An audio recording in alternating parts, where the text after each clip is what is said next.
Nouvelle édition sur l'ORTB. Bonsoir à tous. Voici les titres de ce 20h. Les députés ont ratifié à l'unanimité la Convention sur les immunités juridictionnelles. C'est une convention qui clarifie les saisines des juridictions nationales et internationales, assure le compte-rendu de Guillaume Avienou.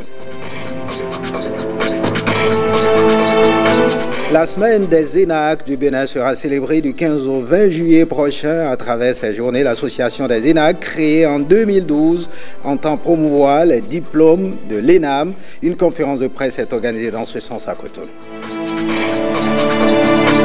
Séance de restitution des réformes en cours à la douane. Le directeur général de cette structure échange avec ses responsables d'unité. Il s'accorde également sur le bilan des activités du premier semestre.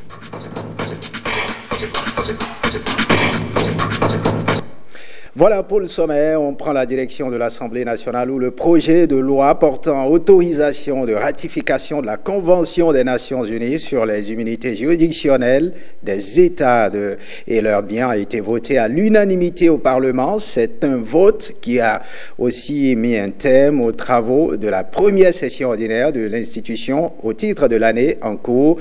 Guillaume Avienou, Patrick Limaro. C'est un vote à l'unanimité qui a sanctionné la présentation en plénière ce vendredi à l'hémicycle du rapport de la commission en charge des relations extérieures sur l'étude par la dite commission du projet de loi portant autorisation de ratification de la Convention des Nations unies sur les immunités juridictionnelles. Une convention adoptée par l'Assemblée générale des Nations unies en sa session annuelle du 2 décembre 2004 à New York aux États-Unis d'Amérique. Le document, riche d'un préambule en 6 parties et de 33 articles, puis d'une annexe, définit l'immunité comme une notion du droit international fondée sur la légalité souveraine et sous-tend le principe en vertu duquel un État se soustrait à la juridiction d'un autre État. Ça permet, entre autres, de trouver des solutions à la difficulté que les tribunaux nationaux éprouvent quand il s'agit de porter un litige impliquant un État devant les juridictions d'un autre État et de faire exécuter une décision à son encontre dans les mêmes conditions que pour un particulier. Je voudrais féliciter maintenant notre gouvernement a sorti les ratifications comme celle-ci pour enlever les goulots d'étranglement dans les relations de notre pays. Si nous ratifions aujourd'hui, est-ce que nous pourrions revenir sur l'île de l'été? Parce que ce traité veut ramener beaucoup de choses dans le patrimoine de notre État. C'est une grande ratification. Ici, il s'agit de la souveraineté, l'égale souveraineté des États. Nous savons que dans les relations internationales, ce sont les intérêts des États qui priment. Je suis particulièrement satisfait que ces derniers jours, notre pays, comme le Nigeria, ont souscrit à la zone de libre-échange, n'est-ce pas, la ZLEC-CAF. C'est un pas important dans cette stratégie collective régionale continentale qui me paraît être la seule voie pour sortir nos États de notre état de sous-développement. Notre pays, le Bénin, est-il déjà confronté une fois par le passé à la problématique des immunités juridictionnelles? Quel est l'intérêt de la ratification de cette convention pour notre pays actuellement? Quelles sont les dispositions prises par le gouvernement pour l'appropriation des dispositions de cette convention par les juridictions nationales? Cette convention des Nations unies clarifie en fait les règles qui doivent désormais gouverner la saisine des juridictions nationales, mais aussi les juridictions internationales pour des actions dirigées contre les États et leur démembrement. Elle met le Bénin sous la protection de ces règles donc. ce n'est jamais une partie de plaisir qu'un État se fasse attrait devant une juridiction étrangère, encore plus lorsqu'il s'agit de la saisie ou des actes d'exécution sur ses biens. C'est d'ailleurs là l'intérêt majeur du vote qui est demandé. Je vais dire deux choses. C'est qu'avec cette règle-là, l'État du Bénin ainsi que ses biens seront davantage protégés si nous adhérons, si l'autorisation de ratification nous est accordée. Deuxième chose, il n'y a pas de véritable péril pour ce qui concerne l'avenir des biens de l'État, notamment au détour de ces décisions arbitraires dont il est fait état ici. Mais nous sommes en ce moment en train de procéder au recensement de tous ces dossiers à caractère contentieux pour leur donner les suites qui conviennent. L'idée reviendra-t-il dans le patrimoine de l'État? Même si on a le sentiment de n'avoir pas gagné entièrement ce procès-là, s'agissant d'une décision, nous sommes obligés de l'exécuter, de considérer que cette affaire-là est définitivement close. Il y va d'ailleurs de l'intérêt de notre pays pour les besoins de la paix dans la région et de l'établissement de bonnes relations de voisinage avec l'État du Niger. L'adoption du projet de loi portant autorisation de ratification de la Convention des Nations Unies vient mettre un terme à la première session ordinaire de l'Assemblée nationale au titre de l'an, ouverte depuis le 15 avril dernier. La session se referme avec un vote de 13 lois portant autorisation de différentes ratifications pour permettre à l'exécutif de disposer de ressources pour développer le pays. C'est aussi la session à la faveur de laquelle la 8e législature a été installée et tout son dispositif de fonctionnement avec, puis l'investiture de son président en la personne de Louis Gbéounou Vlavonou. L'homme est rentré récemment de Moscou où il avait été invité à la conférence parlementaire Russie-Afrique, puis d'Abidjan en Côte d'Ivoire, après avoir pris part aux travaux de la 45e session annuelle de l'Assemblée parlementaire de la francophonie. Le clou des activités autres que la production législative à inscrire à l'actif de la première session ordinaire de l'Assemblée nationale pour 2019. Voyons à présent cette invitation. Ils sont allés adresser une invitation au président de la Cour suprême pour l'organisation de la première édition de la semaine de l'ENAC béninois. Ce sont les responsables de l'association de l'ENAC du Bénin. Une délégation des 10 responsables a été reçue en audience en cette fin de semaine à Porto Novo par le président de la Cour suprême, Guillaume Avienou et Brice Hongbo. Du 15 au 20 juillet prochain, l'association des énarques du Bénin va dédier toute une semaine à l'ENAC béninois.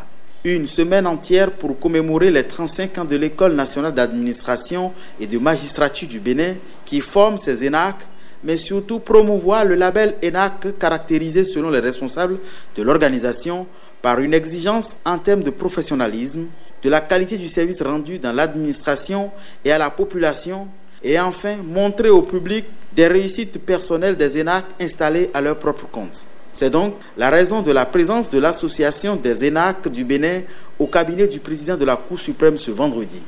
La semaine de l'ENAC béninois, la première édition, a pour thème l'ENAC béninois face au nouveau paradigme de l'administration. Ce thème répond aux exigences actuelles qui font que l'ENAC béninois doit pouvoir s'adapter aux nouvelles ambitions de l'administration, aux nouvelles ambitions que nourrit le président de la République, qui est le patron de l'administration béninoise vis-à-vis de l'administration. Donc, quelles sont les exigences aujourd'hui auxquelles l'ENAC doit satisfaire pour continuer de répondre à sa vocation de professionnel de l'administration et de services rendus au pays?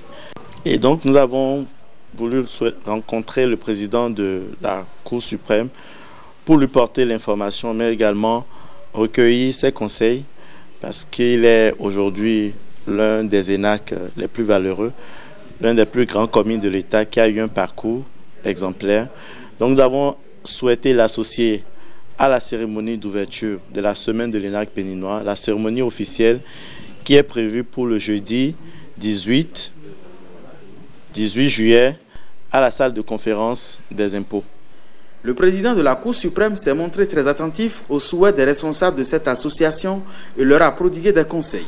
Outre une foire commerciale et une marche du cœur, pour ne citer que ces activités inscrites au programme de la semaine, l'association organise une journée scientifique.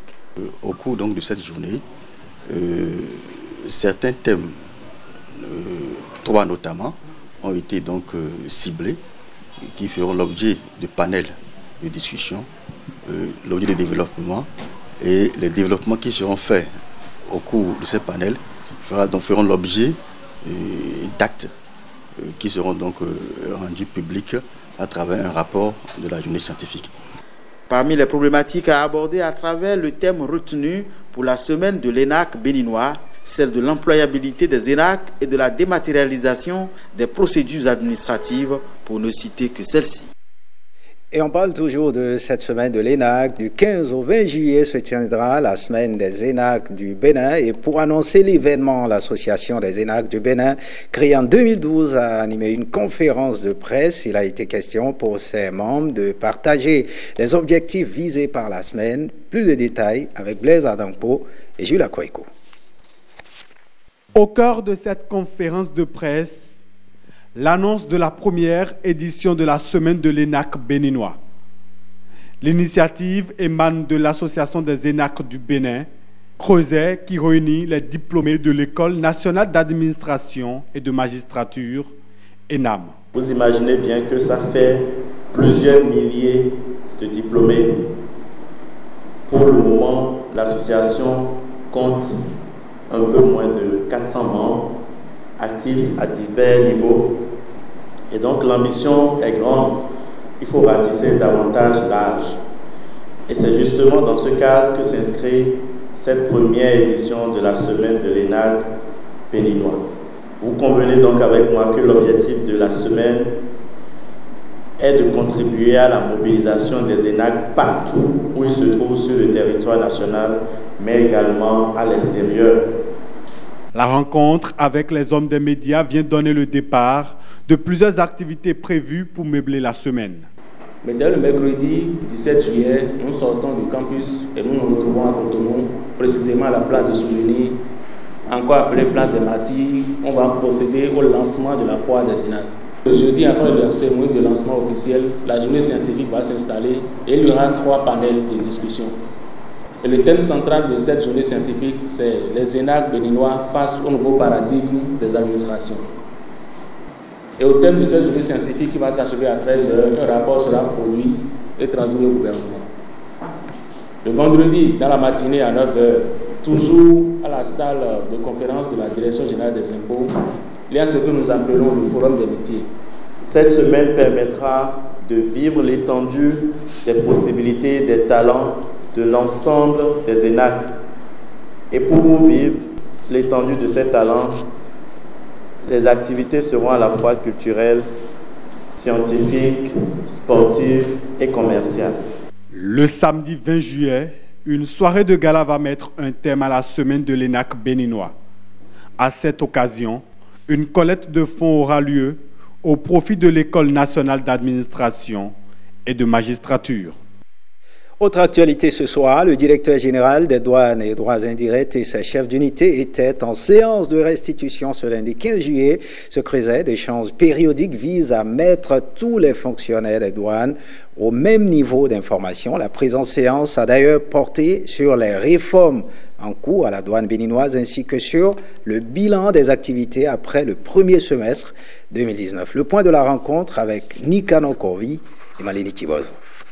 Studieux, comme peuvent l'être les disciples de Saint-Mathieu. Dans la salle de conférence de la Direction générale des douanes, ces chefs d'unité l'étaient ce lundi matin. La raison, un rendez-vous semestriel entré dans les habitudes depuis l'arrivée du nouveau maître de Séan. Au lendemain donc de la mise en œuvre de nos réformes qui voudraient que le port de Cotonou soit parmi les meilleurs ports, nous avons pris un certain nombre d'engagements. Évidemment, l'ensemble des engagements qui reposent sur le PAG, aujourd'hui, il fallait le faire donc le point de l'ensemble de ces réformes qui ont donc contribué à l'amélioration de nos performances. D'ailleurs, de performances et de réformes, il en est beaucoup à mettre à l'actif des douanes béninoises au titre du semestre qui s'achève. Au titre de ce premier semestre, nous avons mis en œuvre les opérateurs économiques agréés. Nous nous sommes interconnectés avec le Niger, le Nigeria.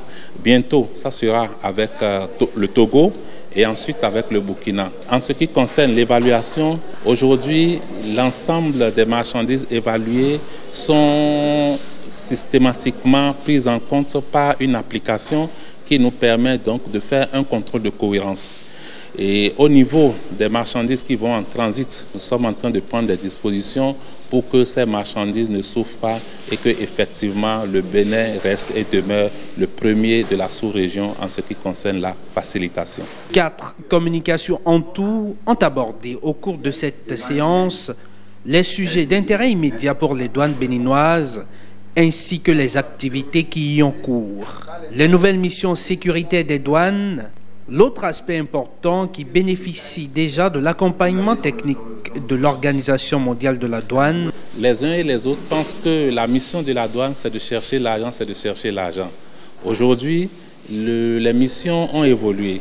Et c'est vrai que depuis lors, la douane avait aussi pour mission la sécurisation et la sécurité. Vu l'ampleur que le terrorisme prend, vu les difficultés que les États de la sous-région ont à lutter, l'OMD a voulu accompagner.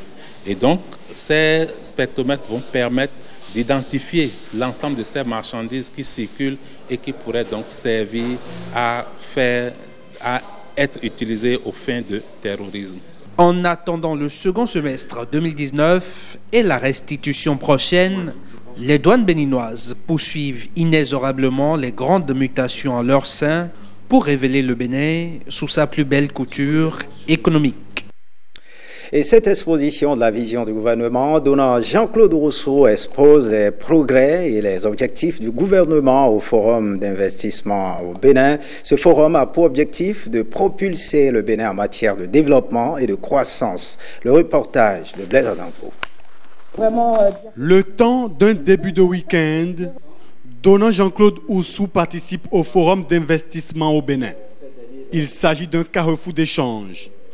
Il réunit porteurs de projets, investisseurs et partenaires techniques et financiers.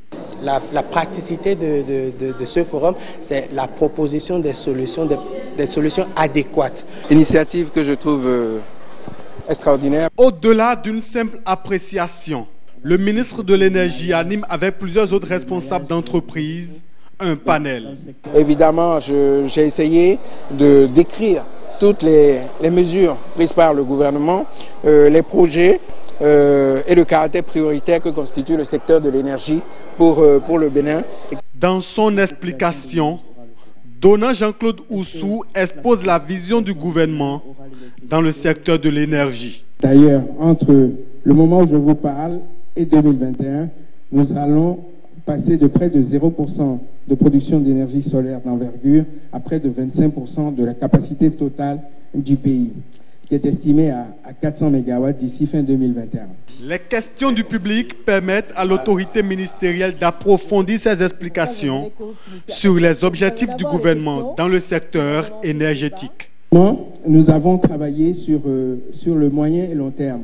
Le moyen et long terme, à travers les 4 projets phares du secteur de l'énergie. Premièrement, c'est doter notre pays de moyens de production propres. Et deuxièmement, faire en sorte que les énergies renouvelables soient un axe majeur de notre mix énergétique que nous voulons désormais responsable. Le forum d'investissement au Bénin, c'est aussi l'ouverture de stands. Ils sont visités par donnant Jean-Claude Rousseau. Parlons de cette future monnaie annoncée pour 2020. Les pays membres de la CEDEAO seront dotés d'une nouvelle monnaie dès 2020. ECO, c'est ainsi qu'est appelée la future monnaie qui remplacera le franc CFA. Pourquoi les dirigeants africains de l'espace CEDEAO veulent changer le franc CFA? Quel impact aura l'ECO sur les populations? Et comment expliquer la patience de certains États à changer de monnaie? Élément de réponse avec quelques experts en économie. Ils sont intervenus au micro de Génial Afoda, Monsi Agoka, Bernard Diaoui et Samson Thiermo. Les pays de la CEDEAO sont tous dans une union économique et il y a un problème d'intégration entre ces pays-là. Il y a également un facteur qui bloque les échanges intercommerciaux, donc il fallait relever ces barrières-là qui bloquent les échanges commerciaux entre ces différents pays, dont la monnaie. Il est vrai qu'il y a le blocage de la langue, mais il y a aussi ce qui constitue la monnaie, qui est un frein aux échanges commerciaux. Donc il fallait converger vers une monnaie qui puisse unir tous les 15 pays de la CEDEAO pour qu'ils puissent la partager et que l'intégration régionale soit effective. Si les critères de convergence, les critères d'optimalité du zone monétaire sont respectés, je crois que ça va faciliter l'intégration régionale, ça va faciliter la mobilité des capitaux et l'échange des flux de capitaux entre ces différents pays, parce qu'aujourd'hui, il est très difficile. On constate des pertes de change. Avec la monnaie éco, on n'aura plus besoin d'échanger notre CFA en Naira avant d'aller par exemple au Nigeria. On n'aura plus besoin d'échanger notre CFA en cedis avant d'aller au Ghana. C'est normal que ces différents pays ayant déjà leur monnaie à la base ne vont pas systématiquement adhérer à ce système parce que les différentes économies ne sont pas au même stade. Dans cette volonté de mise en commun des idées, des moyens pour aller vers cette monnaie commune, les plus forts peuvent se dire, est-ce que les plus faibles ne constitueront pas une charge pour nous que nous allons traîner? Et si à cette échéance du 29 octobre qui leur a été donnée, les différents pays produisent donc les rapports sur l'état de leur convergence, je crois que c'est des éléments qui vont entrer en ligne de compte pour que les mesures puissent être prises de façon à ce qu'en 2020, on puisse enfin avoir cette monnaie. Parlons éducation, les épreuves sportives de l'examen du baccalauréat 2019 ont démarré ce lundi sur toute l'étendue du territoire national. Les candidats planchent dans les différents centres de composition. Ariane Da Silva et Samson Thiomo étaient ce matin au centre du CEG Sainte-Rita, un des centres où se déroule le sport. Regardez. Au centre d'examen du Collège d'enseignement général de Sainte-Rita, seuls les candidats admissibles au bac des séries G2, F2, F3 et F4 planchent pour les épreuves sportives. Ils ont la course de vitesse, le saut en hauteur, le lancer de poids, le grimper et la gymnastique. Donc ils ont 5 activités. Pour l'heure, dans ce centre de composition, tout se passe pour le mieux, rassurent les examinateurs. Ça se passe très bien, à part la pluie qui nous a fait retarder un peu, mouiller un peu les choses, mais pas les détruire quand même. Donc, c'est ça. Je crois que pour le moment, nous n'en avions pas rencontré. Et on ne souhaiterait même pas rencontrer de difficultés si ce n'est pas la dame pluie qui a tenté de nous interrompre un instant. Et à part ça, tout va bien, les candidats répondent correctement et tout se passe bien, sans heurts. Et dans le rang des candidats, l'on se nourrit déjà d'espoir. Il y a bien espoir, oui, beaucoup d'espoir d'ailleurs. Déjà, j'ai participé au saut en hauteur, à la vitesse et puis à la gymnastique. C'était bien, en général c'était bien. Juste là, j'ai passé l'épreuve de saut en hauteur, de la gymnastique et de la vitesse. Seulement, c'est au niveau de la gymnastique que j'ai eu un peu de difficulté parce que j'ai fait le candidat libre et je n'ai pas eu assez de temps pour faire les exercices. Mais quand je suis arrivée au centre avec quelques amis, j'ai essayé de rattraper un peu et puis je me suis un peu en sortie. Selon plusieurs enseignants, les performances des candidats au bac 2019 ne sont pas à négliger. Le facteur âge l'expliquerait. Vous savez, ces candidats sont d'abord des candidats mûrs, dont les âges varient entre 16 ans et plus. Pour ne pas dire que dans mon groupe, à moi, dans mon jury, j'ai des candidats qui ont déjà 40 ans, 42 ans, 45 ans. C'est à travers ces âges, donc, je peux vous dire que les performances ne sont pas négligeables. C'est des performances qui répondent aux normes. Au niveau de la vitesse où les femmes sont soumises à 60 mètres et les hommes à 80 mètres, les femmes ont fait des performances au niveau de 60 mètres qui ont donné 7 secondes. Vous voyez, c'est des records.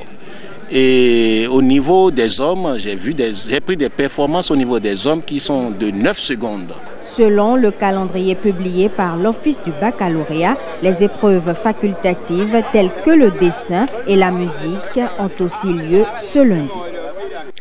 On marque un arrêt à l'ambassade turque. Le putsch manqué en Turquie le 15 juillet 2016 a fait l'objet d'échanges entre l'ambassadeur et les journalistes béninois. Une conférence de presse pour commémorer cette date du 15 juillet au cours de laquelle le diplomate turc au Bénin est revenu sur les actions menées depuis cette attaque.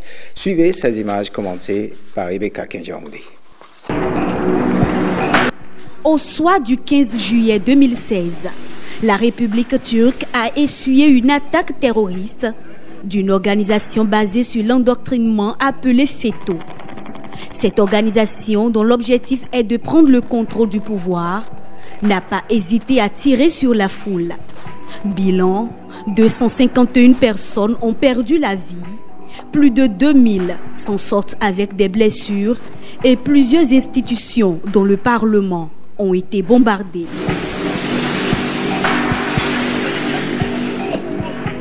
Vous voyez que c'était la victoire de la démocratie et de l'union nationale.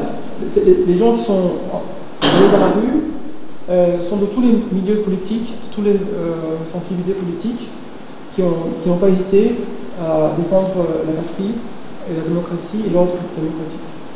Les Turcs décident de commémorer chaque année cette date.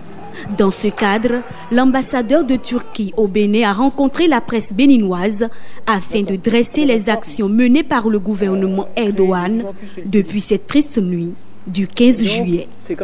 Visionnage du film de cet événement du 15 juillet en appuie les explications de l'ambassadeur.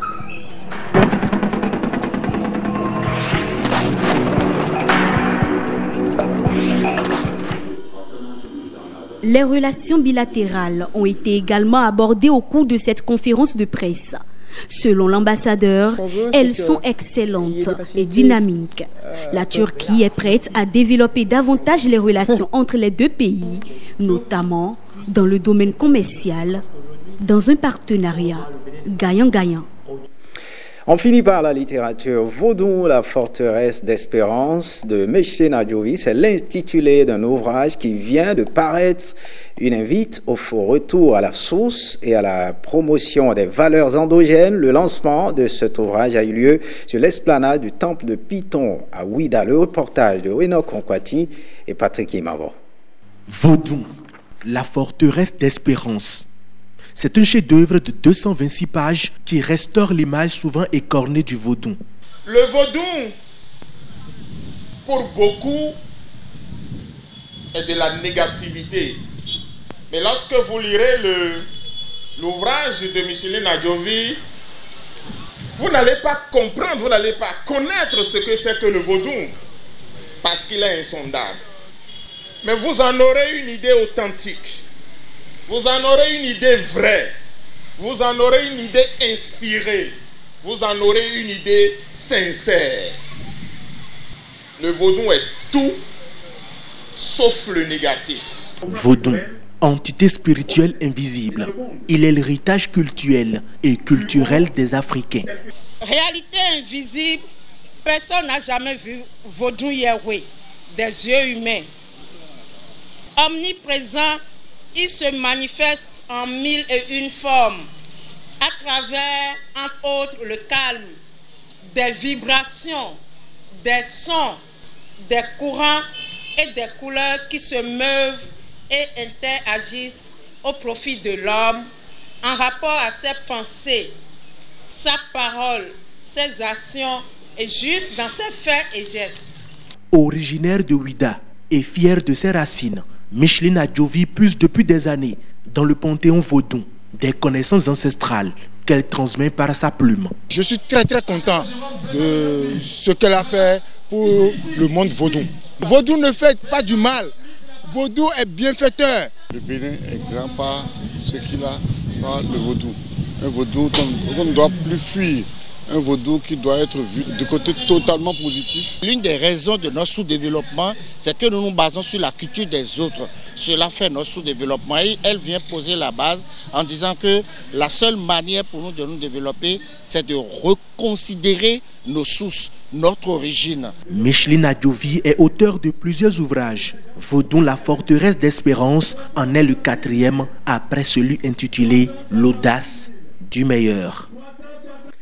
Fin de ce journal. Merci de l'avoir suivi. Retrouvez William Choki à 23h30 pour l'édition du soir. Bonne suite des programmes sur l'ORTV. Passe en vous.